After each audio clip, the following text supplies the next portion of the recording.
अगर मैं तुमसे कहूं एक छोटा सा कबूतर लाखों नहीं करोड़ों लोगों को रुला गया, तो क्या तुम मानोगे? लेकिन ये कोई फिल्म नहीं, ये एक ऐसी कहानी है जिसे सुनकर आज भी लोगों की आंखें भर आती हैं। अगर तुम ये कहानी पूरी सुन लोगे तो शायद आखिरी तक तुम्हारी आंखों में आंसू आ जाएं, क्योंकि ये सिर्फ एक कबूतर की कहानी नहीं, ये वफादारी, प्यार और बलिदान की कहानी है जो सीधे दिल को छू जाती है। एक छोटे से शहर के किनारे, जहां ना ज्यादा लोग थे ना ज्यादा शोर, वहीं एक पुराना सा घर था जिसमें रहता था एक बूढ़ा आदमी। नाम था रामू काका। उनकी आंखों में हमेशा एक अजीब सी उदासी रहती थी, क्योंकि उन्होंने अपनी पूरी फैमिली खो दी थी। एक हादसे में सब कुछ खत्म हो गया था, बस वो अकेले बच गए थे और तब से वो अकेले ही जी रहे थे।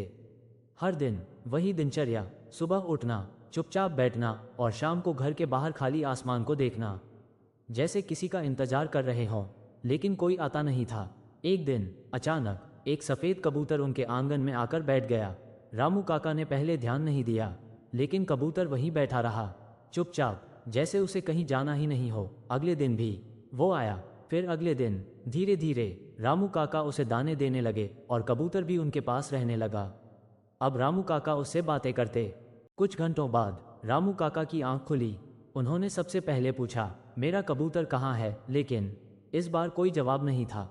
सिपाही ने धीरे से कहा, जिसने आपको बचाया वो खुद नहीं बच पाया। रामू काका का दिल टूट गया। अगले दिन अस्पताल के बाहर एक कोने में वो कबूतर पड़ा था, भीगा हुआ, ठंड से जकड़ा हुआ। वो पूरी रात उड़ता रहा, सिर्फ अपने दोस्त की जान बचाने के लिए। रामू काका ने उसे अपने हाथों में उठाया और फूट फूट कर रो पड़े।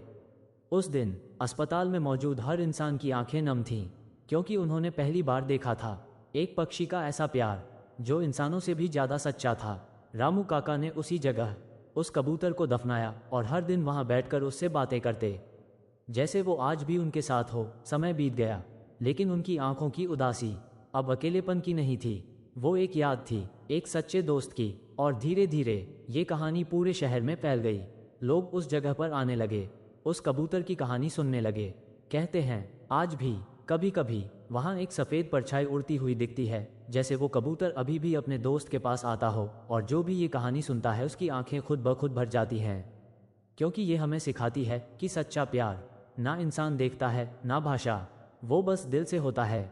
रामू काका उस कबूतर को दफनाने के बाद हर दिन उसी पेड़ के नीचे बैठते जहां उन्होंने उसे मिट्टी में सुलाया था।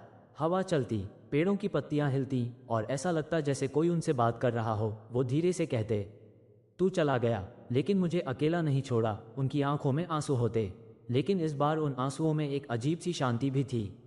दिन बीतते गए और उस जगह पर लोग आने लगे।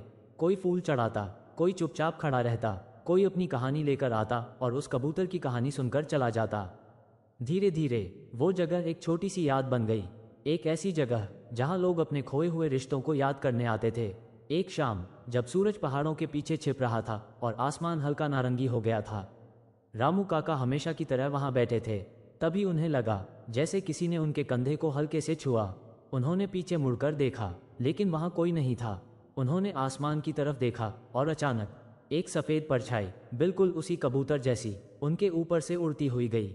रामू काका मुस्कुरा दिए और बोले, मुझे पता था तू जरूर आएगा। उस दिन के बाद हर कुछ दिनों में वो परछाई वहां दिखाई देने लगी, कभी पेड़ पर बैठी हुई, कभी आसमान में उड़ती हुई। गांव के लोगों ने भी उसे देखना शुरू कर दिया और अब वो सिर्फ एक कहानी नहीं रही, वो एक रहस्य बन गई।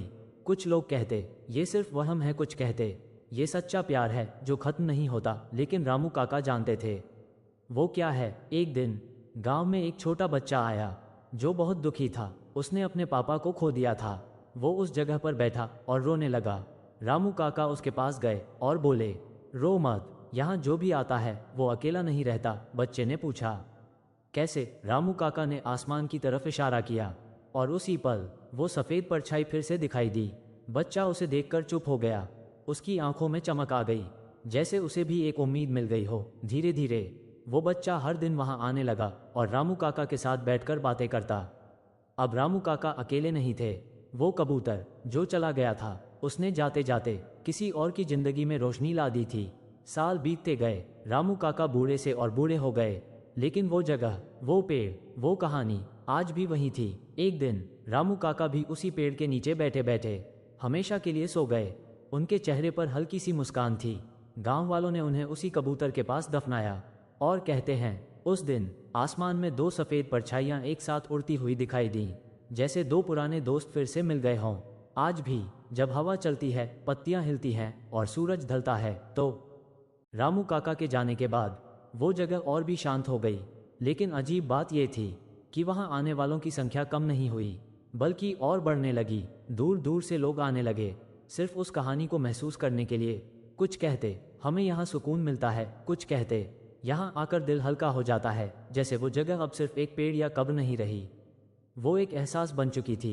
एक दिन शहर से एक लड़का आया, उसका नाम था विवेक। वो इन सब बातों पर यकीन नहीं करता था। उसने सुना था कि यहाँ कुछ अलौकिक होता है और वो सच जानने आया था। वो हंसते हुए बोला, ये सब बस कहानियाँ हैं, और वो उसी पेड़ के नीचे जाकर बैठ गया जहाँ रामू काका और कबूतर की कब्र थी। शाम होने लगी, सूरज ढल रहा था और आसमान में हल्की ठंडक घुलने लगी। विवेक चुपचाप बैठा था। तभी अचानक हवा तेज चलने लगी, पेड़ों की पत्तियां जोर जोर से हिलने लगीं। उसे लगा जैसे कोई उसके पीछे खड़ा है। उसने धीरे से मुड़कर देखा, लेकिन वहां कोई नहीं था। फिर आसमान में उसने देखा 2 सफ़ेद परछाइयां जो धीरे धीरे उसके ऊपर से गुजर रही थीं। विवेक का दिल तेज धड़कने लगा। उसने खुद से कहा, यह सिर्फ मेरा भ्रम है। लेकिन तभी उसे एक आवाज़ सुनाई दी, बहुत हल्की, जैसे कोई दूर से कह रहा हो, डर मत। विवेक घबरा गया। उसने चारों तरफ देखा, लेकिन वहां कोई नहीं था। वो उठकर जाने ही वाला था, तभी उसकी नज़र उस कब्र पर पड़ी जहां छोटे छोटे फूल रखे थे, और अचानक एक सफ़ेद कबूतर ठीक उसके सामने आकर बैठ गया। विवेक जम सा गया, क्योंकि वो कबूतर बिल्कुल वैसा ही था जैसा उसने कहानी में सुना था। कबूतर ने उसकी तरफ देखा और धीरे से अपने पंख हिलाए, जैसे उसे कुछ दिखाना चाहता हो। विवेक उसके पीछे पीछे चल पड़ा। वो उसे नदी के किनारे ले गया जहां पानी बिल्कुल शांत था। कबूतर वहां कुछ देर रुका और फिर अचानक हवा में उड़ गया और गायब हो गया। विवेक अकेला खड़ा रह गया, लेकिन उसी पल उसे अपने अंदर कुछ बदलता हुआ महसूस हुआ, जैसे उसका डर, उसका घमंड, सब कुछ खत्म हो गया हो। उसकी आंखों में आंसू आ गए। वो वापस उस पेड़ के पास आया और पहली बार उसने उस कब्र के सामने सिर झुका दिया। अगले दिन वो शहर वापस गया, लेकिन अब वो पहले जैसा नहीं था। उसने लोगों को ये कहानी बतानी शुरू की, लेकिन इस बार मजाक नहीं उड़ाया, बल्कि आंखों में सच्चाई लेकर बताया। धीरे धीरे ये कहानी पूरे देश में फैल गई। लोग कहने लगे, अगर तुम्हें सच्चे रिश्तों पर यकीन नहीं तो एक बार उस जगह जरूर जाओ। सालों बाद वहाँ एक छोटा सा मंदिर बन गया, लेकिन उसमें कोई मूर्ति नहीं थी, बस एक पेड़, एक कब्र और 2 नाम, रामू और उसका दोस्त। आज भी जब कोई वहाँ दिल से जाता है तो उसे कुछ महसूस जरूर होता है। कभी हवा में एक स्पर्श, कभी आसमान में 2 परछाइयां, और कभी एक सफ़ेद कबूतर जो चुपचाप आकर पास बैठ जाता है और फिर बिना कुछ कहे चला जाता है, जैसे वो हर आने वाले को एक ही बात याद दिलाने आता हो कि इस दुनिया में सबसे कीमती चीज़ पैसा नहीं, ताकत नहीं, बल्कि वो रिश्ता है जो बिना शर्त, बिना उम्मीद, सिर्फ दिल से जुड़ा होता है।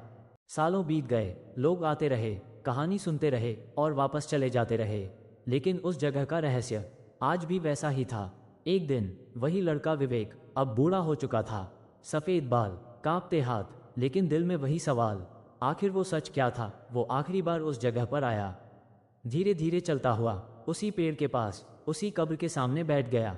उसने आसमान की तरफ देखा और मुस्कुराते हुए कहा, मैं फिर आ गया। हवा हल्की हल्की चल रही थी, पेड़ों की पत्तियां सरसराने लगीं, जैसे कोई जवाब दे रहा हो। विवेक ने आंखें बंद की और अपनी पूरी जिंदगी को याद करने लगा। कैसे वो यहाँ पहली बार आया था, कैसे उसने मजाक उड़ाया था, और कैसे उसी जगह ने उसकी सोच बदल दी थी।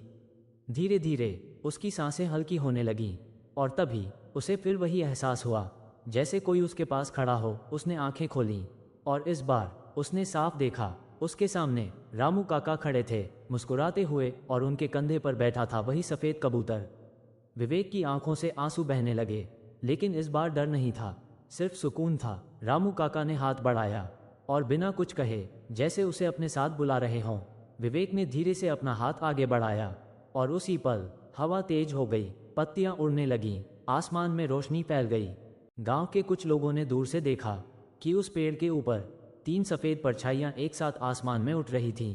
धीरे धीरे वो रोशनी में खो गईं और फिर सब कुछ शांत हो गया। अगले दिन लोग वहां पहुंचे। विवेक वहीं बैठा था, आंखें बंद, चेहरे पर हल्की मुस्कान। जैसे उसे उसका जवाब मिल गया हो, लोगों ने उसे भी वहीं उसी पेड़ के नीचे रामू काका और उस कबूतर के पास सुला दिया। अब वहाँ 3 नाम थे, रामू, उसका दोस्त और विवेक। लेकिन अजीब बात यह थी, अब वहाँ आने वाले लोग कहते हैं कि उन्हें कभी कभी 3 परछाइयाँ दिखाई देती हैं जो आसमान में साथ उड़ती हैं, और जो भी उन्हें देखता है उसके दिल से एक ही आवाज़ आती है कि ये कहानी ख़त्म नहीं हुई। ये बस एक एहसास बन गई है जो हर उस इंसान तक पहुंचती है जो सच्चे रिश्तों की तलाश में है।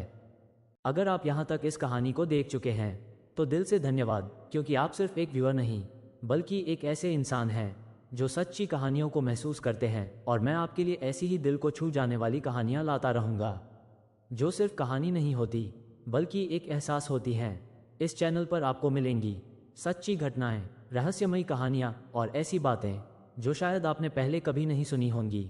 तो अगर आप भी ऐसी कहानियाँ पसंद करते हैं जो दिल को छू जाएं, तो अभी चैनल को सब्सक्राइब कर लीजिए, क्योंकि यहाँ हर वीडियो आपके दिल तक पहुँचने के लिए बनाई जाती है। और हाँ, बेल आइकॉन ज़रूर दबाइए ताकि अगली कहानी आप मिस ना करें। मिलते हैं अगली कहानी में, तब तक याद रखना, कुछ कहानियाँ सिर्फ सुनी नहीं जाती, उन्हें महसूस किया जाता है।